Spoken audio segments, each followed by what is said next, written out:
Hello and welcome back. We are doing Elegoo Lab number 28. This is our 7-segment display. It has 4 characters long versus the 1 character that was in the previous lab.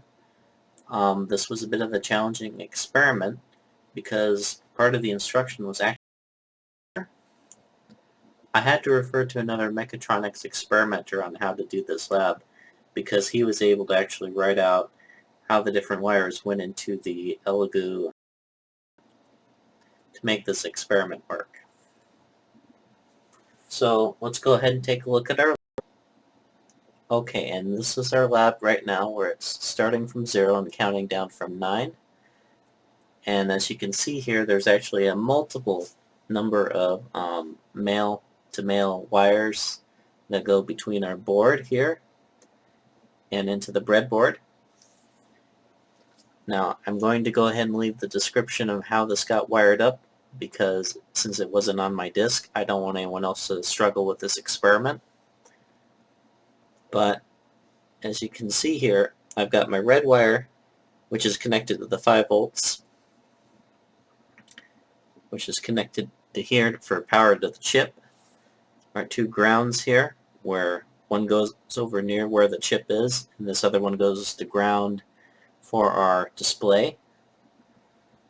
And I have a green, a red, and a yellow wire that I'll interconnect to where my chip is. Now my chip is a 95 chip that's included in the kit, and you have to really pay attention to where the different wires hook up to the segments on that chip. I had some difficulty making sure that the grounds were wired correctly. What I have on here is I have 4 resistors, and they all have their own power, which comes off of the black wire from the Uno R3, and then they're helping to go power the different parts of the segment right here, the orange, green, and white wires that you see, and then the bottom wires and the top wires all go to the chip over here, our 95 chip.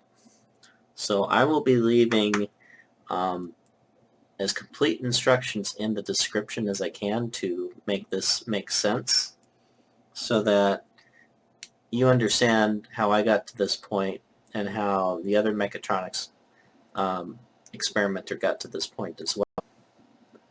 I want to make sure that you're able to do this lab. So thank you for tuning in. More to follow.